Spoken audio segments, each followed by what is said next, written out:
Sizlerге жақынырақ қылып, тұнық қылып көрсетіп берейін, мына. О, мына қызыл ет. Көрдіңіздер бе? Қалаған жерден салып ала береді келіп.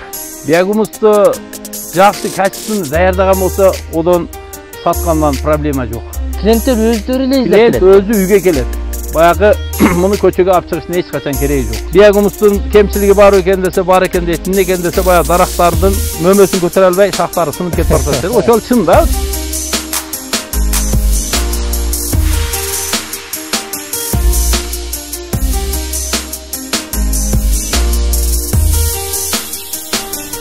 Assalamu alaikum, урматтуу тез кабардын көрүүчүлөрү, амансыздарбы, кандайсыздар? Бүгүн биз сиздерге тез кабардын бул чыгарылышында сөөлжан багуу ыкмалары, сырлары жана биогумус өндүрүү тууралуу жакшы бир видео даярдап атабыз. Видеону аягына чейин күзөтүп турсаңыздар, балким сиздерге пайдасы тиеттир. Урматтуу багбандар, дыйкандар жана ушул сөөлжан багуу биогумус өндүрүүгө кызыккан инсандар. Анда сиздерге даректи толук түшүндүрө кетейин. Мен азыр Ош Алай трассасынын боюнда Башбулак деген айылда турам. Эгерде сиздер Ош тараптан келген болсоңуздар, Башбулак айылынын центрине келесиздер. Мына мектепке жетпеген жерде милициякана бар. Аны бардыңыздар билсеңиздер керек. Мына ушул көчөдөн Учуров көчөсү түз эле бир 50-60 метр жүрүп отурсаңыздар, оң тараптагы биринчи жашыл чатырлуу үйгө кирип бара бересиздер. Видеонун жүрүшүндө сиздерге толук маалымат алып беребиз. Жүрүңүздөр. Урматтуу достор, жанагы биз айткан дарек менен бурулуп келатасыздарбы? Бир 50-60 метрде жүрүп отурсаңыздар, мына жашыл чатырлуу күрөң түстөгү дарбазага туш келесиздер. Бул жерде алым агайыбыз бир канча жылдан бери сөөлжан багуу менен алектенип, биогумус өндүрүп, ушул тармакта бир канча кирешелүү тармакты аркалап келүүдө. Бүгүн бизди кызматка чакырган, азыр сиздерге маектешип, бүт сырларды айтып бермекчибиз. Ассаламу алейкум, кандайсыз? Амансызбы? Денсаулык иштериңиз жакшыбы? Жакшы, Кудайга шүгүр.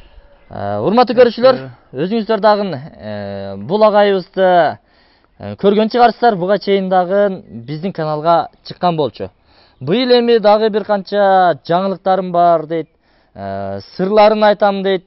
Башка жаңыдан ушул биогумусту өндүрүү үчүн сөөлжан багуу ыкмаларын, сырларын билүүгө кызыккандар үчүн бир канча сырларын айтам деп чакырган болчу. Азыр эми маегибизди аягына чейин күзөтүп турсаңыздар, сиздерге толук маалымат алып беребиз.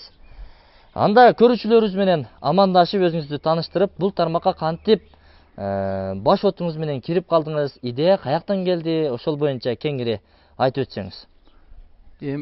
Бул тармакка ошол сиздердин рекламаңарды көрүп, баштаган адамдарды көрүп, biz de hareket kılıp göreyim deyip hareket kılıp gördük hem oşo karab işimiz yürüşüp işte otağız. Oşo hazır eme bunun bir katar reklama verip süylep koyun degen maksat menen algan şagirtler köp çalıp otat. Biagumuzdu satalbay aytabыз, biagumuz mындай болуп атат, сөөлжүлан мындай болуп атат деп анан кийин эми мен айтып кетейин деген нерсе азыр бардыгы эле Ноокат, Араван, Сузак, Нокен бардыгы райондордо бар эми, Кара сууда бар, биз менен мамиле кылган балдарчы. Ошон үчүн айтайын дегеним, менен эле эмес, мага чалса мен адрестерин айтам, шагирт дос балдардын алышат. Ошол жактардан эле убара болбойт, бул жакка келип, ошол жактан эле алса болот.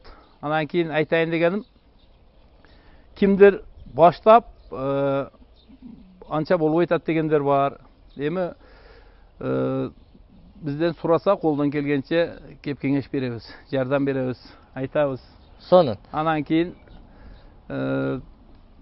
сөөлжүлан боюнча эми азыр көрөбүз, биогумус боюнча көрөбүз. Эгер биогумусту жакшы качественно даярдаган болсо, одан саткандан проблема жок. Клиенттер өздөрү эле издеп келет. Клиент өзү үйгө келет. Баягы муну көчөгө алып чыгышына эч качан кереги жок. Анан азыр көп жерде биогумус деп сатылып атат. Мен көзүм менен деле базардан деле барып көрдүм. Көчөдө саткан жерлерден кээ бир жерлерде бар. Эми кээ бир жерлерде тазасын сатып аткан жерлер бар. Бирок көп жерлерде баягы биогумус эмес эле көңдөйлөп туруп биогумус деп саткандар деле бар да. Ошон үчүн эми муну этияттап таза биогумус чыгарыш үчүн ошол убактыда сугарып, майын элек менен жакшы кылып элеп, таза чыккан биягумусту сатсаңыз, алган адам кайра эле келет. Баягы эгинге салып көрөт, бөлөгө салып көрөт. Меники основной мынау Араванда Уйгурават деген айыл бар экен. Оер бир 90%, 95% теплиса кылат экен ошол айыл. Ошол жигиттер менен мамиле кылып атабыз. Келүүлөп чыккан эле кетип бардат. Демек, түшүмдү мол алгандан кийин өздөрү эле издеп келет.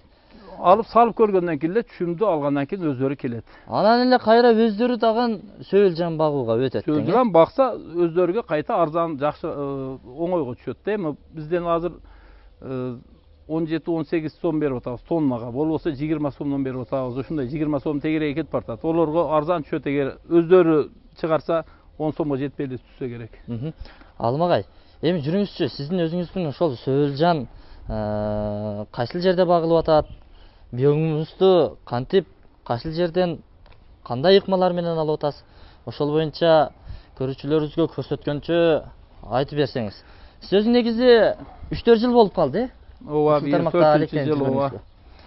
1-4 жыл. Анан кийин айтайын дегеним, үйдө бекер баягы бизге окшоп жашы 60-тан ашып отургандарга мен кеп кеңешимде муну өтө көп эмес, азырактан эле баштап алып туруп, бир өзүн эккен эгинине салып, дарага салып, помидор, көчөттөргө бүт бәріге салса, аябай эле жакшы түшүм берет.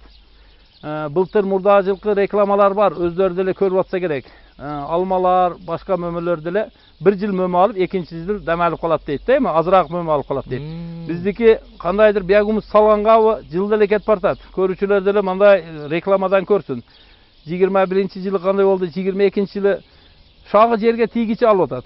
Шагы жерге тийгичи. Али ким бирөө айтты эле, биягумустун кемчилиги бар экен десе бар экен дейт. Эмне экен десе баягы дарактардын мөмөсүн көтөрө албай шактары сынып кетип бартат дейт. Ошол чын да, чындыгы. Былтыр келди, алмадагы, гиластар дагы аябай жакшы болду. Анан кийин айтып кетейин дегеним, жакында мына помидор, башка көчөттөр эгиле баштайт бардыгы. Үйгө аз-аздан эгет да. Ошондо эгер чоң пиялада bir piyaладан салып биягумусту эксин, ошо немени мөмөсү да көп болот, аябай бою да бийик болот.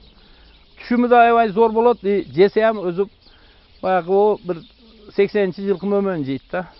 Дам бөлөкчө болот, өтө жакшы болот. Анан кийин азыркы химикатка караганда бир канча эле жакшы органикалык. Өзү үчүн эгип алыш керек да, өзүнүн дарактарга салыш керек да. Эми муну бала чага небере чебере баары жейт экен да. Мана мына жерде азыр биягумусту көргүлө.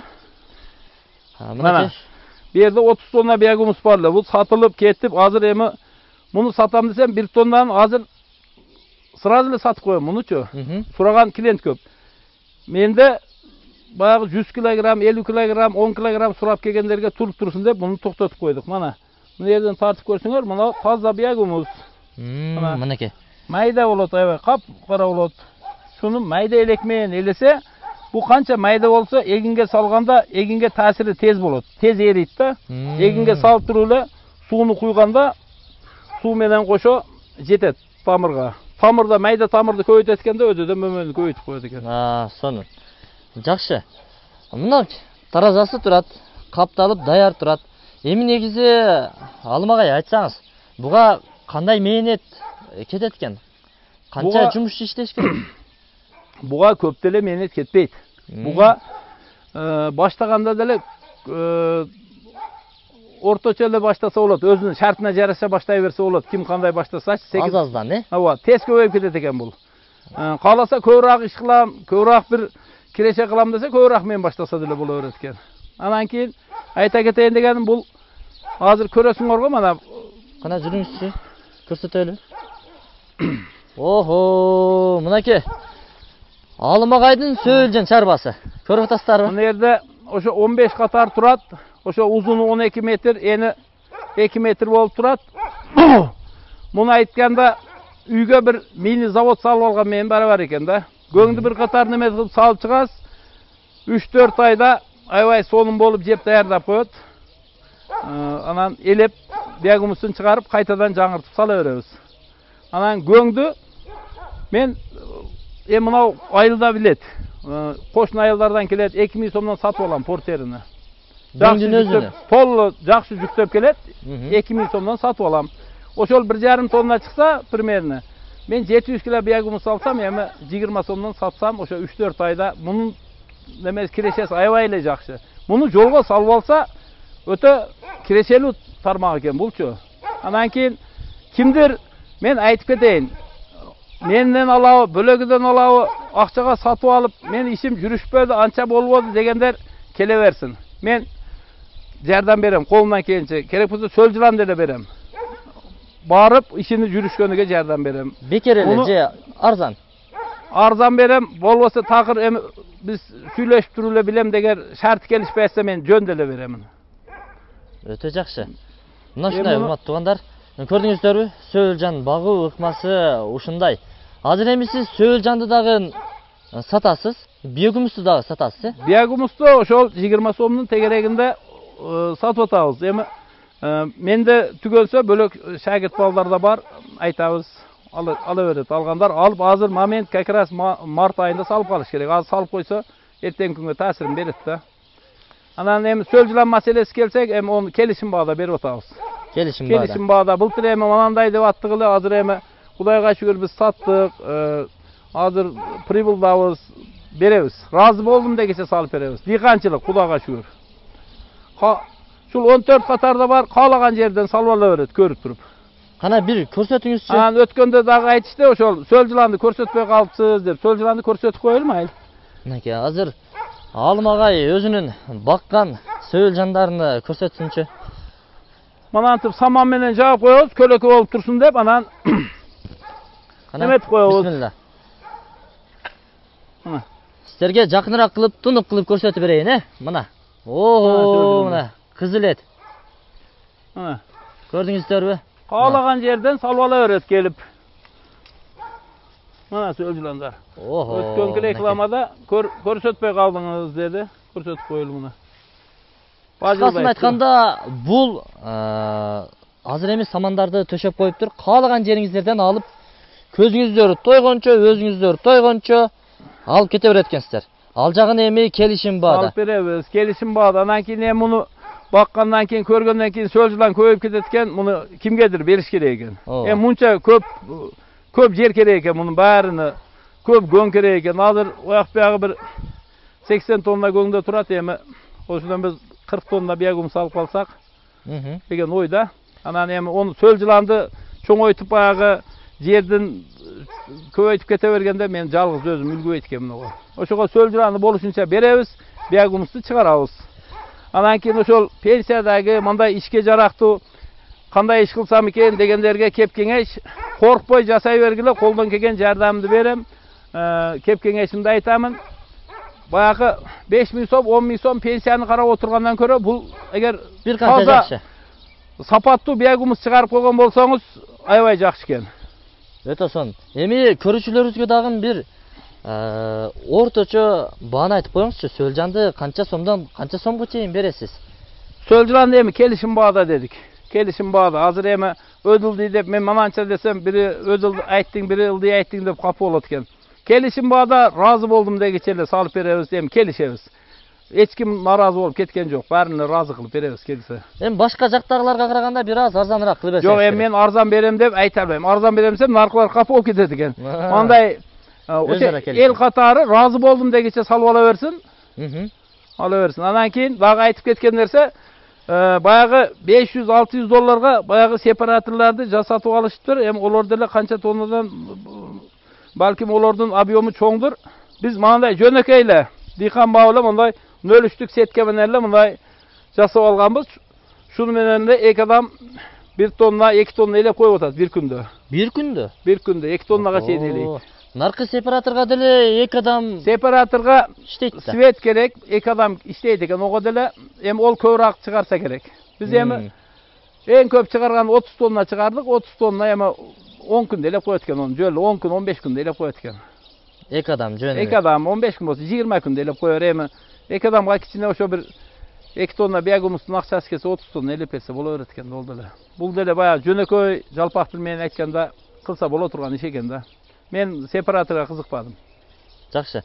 Анан Алым агай, айтыңызчы, бул ушунча сөөлжанга өзүңүз кантип жетишип атасыз? Бунун иши оңой экен. Бул жалкоонун иши. Bunu göңдәп kelip salganda balдар kişine jardam beret. Andan keyin kalganı күнүгө эртемен туруп эле suların tarap onu şlangalarını koyup koyun boldu. Su sevilip dura berет. Sunu sevesiz boldu. Su da berip tursanız boldu. Başka hiç kanday işi yok bunun. Üstünü jap koyasız monday saman menen işte bayağı karаңgı bolup tursun dep. Başka da köpteli işi yok bunun. Kaçıp ketүү же местныйлар менен аралашып кетүү деген тема жокпу? Söz, hiç kayga kaçpayt, hiç kanday aralaşıp da ketpeyt. Şu yerge kanday salsanız oşonday işteyt. Bunun ayta geçen nerse şu azığını malında berip turuş gerek. Eğer azık tügönüp kalsa bul dele emi çirindizlep nar berip bolat eken da. Azığını malında elep malında salıp tursanız hiç çağa ketpeyt. Mana 4-cü yıl bolsa şu yerden hiç çağa baskan yok işte otat. Жакшы. Азыркы учурда канча күндө бир сугарылып? Азыр күн салкында, азыр март айы болгон үчүн бир жумада 5 күндө су берип коет азыр. Мындай карап туруп. Саратанда жана күнү сыганда азыр жамгырам азыраак болуп атат да, Саратанда күнүгө берсе ham боло берет. Эми 70-80% сууда туруш керек экен да бул. Суу канча көп болсо ошончо жээши жакшы болот экен. Жакшы. Демек 3-4 айда даяр болот. 3-4 айда кула калса даяр болот. 3-4 ayda almaş dura öret oşol göңünü жаңылап elep turabız. Biogumustun kilogram kançadan satып atасыз? Biogumustu 20 сомдон берип атабыз, тонн алгандарга 1-2 сом коюп берип атабыз. Өтө жакшы. Мынакей, Алымагайдын шылаңлары көрдүңүздөрбү? Бул сөөлжандарга шылаңгыны тешип фонтан кылып чыгарып коюптур. Челектеп сугарып олтурбайт. Шылаңгы менен эле мына ушундай процесстин негизинде суу чачылат экен. Көрдүңүздөрбү? Азыр эми сиздерге видеодон кандай көрүнүп атат? Сиздерге бир мындай жакшына кылып көрсөтүп коеюнчу мына. Бул шланг экен.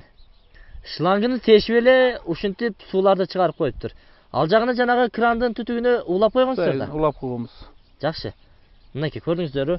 Алымагайдын ойлоп тапканы. Бул шлангыны каяктан таптыңыздар? Бул шланга бар, бул заводской, буну мен жасаган жокмун. Будан бар, эми азыр азыраак калды, болушунча беребиз болсо.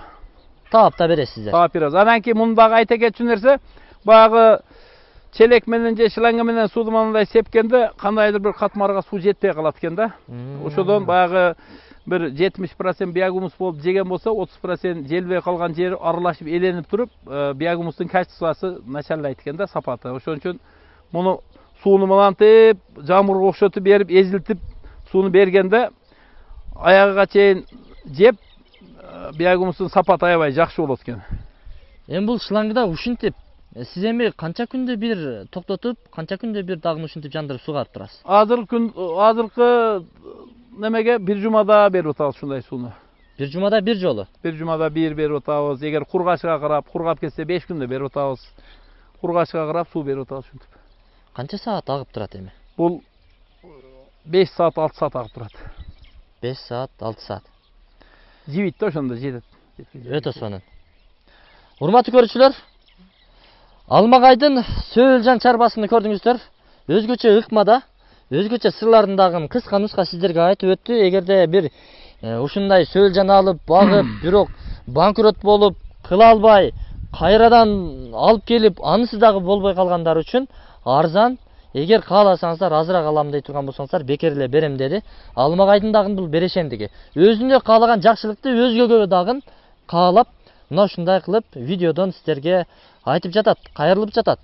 Эгерде менден алыс боло турган болсо, арабандан алсын кааласа, ноокаттан алсын, сузактан алсын, өзгөндөн алсын, өзүнүн тааныш достору болсо шакирттеринен дагы алып сиздерге адрестерин берем. Сөөлжандарды алуу максатында адрестерин, даректерин бүт бардыгын берет экен.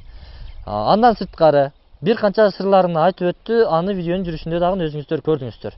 Анан эгерде биогумус алам дей тургандар болсо, Алымагай айткандай, жанагы göңдүн эле элгенгенине алданып калбаңыздар. Мына ушундай. Азыр эми айырмачылыгы өзүндө эле бир караганда эле билинеби? Бир караганда эле билинет. Айырмачылыгы. Биогумус капкара болот, анан майда болот. Эми göңдү кичине саргайып немеси билинип турат. Караганда эле билинет. Анан биз эми илгери баягы лабораторияга берип, биолабораториядан баягы результатын алып, биогумус качествосы кандай чыкты экен дейт элек. Эми бара-бара биз карап эле, азыр көрүп эле билип атабыз да. Бул канча биягымыз жакшы бу жерде жеп аяга чейин жегенден кийин майда элек менен элесе ошо нөлүштүк менен канча майда болсо таасирин тез берет экен эгинге. Ушул аравандык туугандар ошол теплицага иштеткен туугандар айтып атат, ушу бир жумада эгиндин түсүн өзгөртүп берип атат деп атат. Алар эми буга чейин жанагында химикат жерсемткичтер колдонуп химикат чиринди колдонуп келдик эле дейт. Азыр биягумузду колдонгондон кийин ону колдонбой атат. Андан кийин түшүмү чындыгын айтайын 2 эсе 3 эсеге ашты деп атат. Ошо жылыга ошол балдардын сөзү менин сөзүм эмес, 100 000 сом пайда прибыл алган жерден 200 000 сом алып атабыз деп өздөрү келип атышат. Муну коркпой эле жасаш керек. Муну биягумузду таза чыгаргандан кийин бул бар нерсе. Муну жасаш керек да, бул баягы бекер отургандан көрө бекер иштегенде иш да, эми бул оңой эле иш экен, муну жасаса болот. Шуну жасаш керек, органикага өтүш керек, анан бала чака баягы небере чебере деле баягы таза азык жейт экен да эми. Сонун. Урматтуу көрүүчүлөр, 1000 уккандан көрүү бир көргөн артык дейт. Өзүңүздөр дагы кылып көрүңүздөр. Биягумус болбоду, андай болду, мындай болду, Сөөлжан деле багып көрдүк, бирок болбоду дегендер дагы бул көрүүчүлөрүбүздүн арасында бар. Өзүңүздөр кылып көрүңүздөр, кайра кылып көрүңүздөр. Жетишпей аткандарга менде китеби бар, китебин деле беремин. Эми ар неме деле китебин көрсөтө бербейин деп алып чыкпадым. Китеби канча десе китебин деле берем. Окуп өздөрүнүн ар жагынан ошо тажрыйба ала берет. Өтө сонун. Мына бул интернеттин дагы заманы, интернеттен деле кайра көрүп, такша алып, сабак алса болот, буюрса. Жакшы. Анда бул чыгарылышты жыйынтыктадык. Эгерде толук маалымат берген болсок, жыйынтыктайбыз. Сизге эркин микрофон, дагы да кошумча маалымат берем дей турган болсоңуз, айтсаңыз болот. Эми телефондорду жазып коесуңар, ошо телефондон сүйлөсө болот, келип көрсө болот. Эми дагы айта бергенден эле мунун азыр ошол чет өлкөгө баягы немен мөмөчөмөн экспорт кылгандарга деле жакшы, баягы нитраты жок, коркпой апарып сатат, баягы немени биягумус менен салган болсочу органика болуп атпайбы? Баягы ким бирөө айткандай, не только Россия, Европа сутанган мамлекет болобуз эгер шуга киришип кетсекчи. Бул Кыргызстанда эмне көп, гөң көп. Мунун баарыга киришип ушундай болуп иштесе бул оңой эле иш экен да. Ошол азыр эми гөң таппай калган учур деле болсо керек. Гөң таппай калган учур болбойт. Гөң мына айылдар алып келип өздөрү портер менен чүрүп турат. Гөңдөн проблема жок. 2000 сомдон алам, айттым го, 2000 сомдон алам. Примерно 1,5 тонна гөң чыгып калса, ошол 700-600 килограмм биягумус чыгарып алганда деле бизге аябай жакшы пайда болот. Кыскасын айтканда бул кирешелүү. Кирешелүү. Бул салып койсо экен 24 саат иштеп жата берет экен. Суусун берип эле убактында азыгын берип койсо экен болду. Үстүн жаап койгонун себеби ушу бул жарыктан коркот экен, караңгыда жакшы иштейт экен. Анан айтса кетчү нерсе да кышында деле шу ойдон эле калды. Шу бойдон калды? Шу бойдон калды. Өткөндөгү сууктардан кандай болду? Өткөндөгү сууктарда деле мана бийиктиги азыр бийик болуп турат. Салкам 1 метрге жакын болуп турат. Бул аңтарып койдук, жеп атат аябай. Азыр көрсөттүк го, бийлерди деле көрсөк болот. Кыпкызыл эт экен, азыр биз 5 лит менен сайып көрсөттүк, алымагай көрсөттүк. Мун деле жаныбар экен да, баягы неме суукта ылдый түшүп кетет экен, немеден чыгат экен. Анан эч кандай баягы сарайдын ичиге немеге кылган жок. Ушул эшикте эле ушундай эле турду. Эшикте эле дагы бир суроо кошумчалап кетейин, мына жыйынтыктап жатып, дагы бир көрүүчүлөрүбүзгө кызык болуп чыгар. Бул мисалы мында ушундай эле кылып коюпсуз да? Ооба. Бул астына таш тийдиңизби? Жок, эчтеге жок, түп-түз эле жерге. Эч кандай семент жок, эч кандай таш жок, түп-түз эле жерде эле гөңдү салып эле ушундай кылып салганбыз. Бул жерге кирип кетет деген деле бекер сөз, кирбейт. Эч жака барбайт. Азыгы суусу бет аралашпайт. Аралашпайт. Бул ошол Калифорния, ошо Рустам ака Усманов алып келген сөл жылан ушул, кызыл Калифорния сөл жыланы ушул иштеп атат. Ол аргындашпайт, бир жака кетпейт. Азыгын берип, суусун берип турсаңыз орду деле иштейт. Өтө жакшы. Анда эмесе урматтуу туугандар, биз бул чыгарылышты жыйынтыктайбыз. Бүгүн биз сиздерге Башбулак айылындагы милициякананын артыда жанагы биз айткан дарекке келе бересиздер. Бул жерде ошол алымагай өзүнүн Сөөлжан чарбасын көрсөтүп берди, бир канча сырларын дагы айтты, сиздерге жардам бере турганын дагы айтты. Биягумус азыр 20 сомдун тегерегинде сатылып атат экен. Эгерде көп тонналаган биягумус ала турган болсоңуздар, анда скидка кылып берет. Бир аз түшүрүп берет экен. Биогумус эмес, Сөөлжан алам дей турган болсоңуздар, анда Сөөлжанды келишим бада. Ал жагын эми өзүңүздөр бетме-бет келип, жүзмө-жүз көрүшүп, кол алышып, содалашып, көңүл толгонча, каалаганыңыздарча алып кете берет экенсиздер. Анда мен бул чыгарышты жыйынтыктадым, Алым агайдын телефон номерлерин экран астында жазып коебуз. Чалып, байланышып келе бересиздер. Башбулактын миссияканасынын артындагы дарек. Анда эмесе бул чыгарышты жыйынтыктадык. Алым агай, ишиңизге ийгилик. Рахмат, ийгилик силерге, тынч болуңар. Рахмат.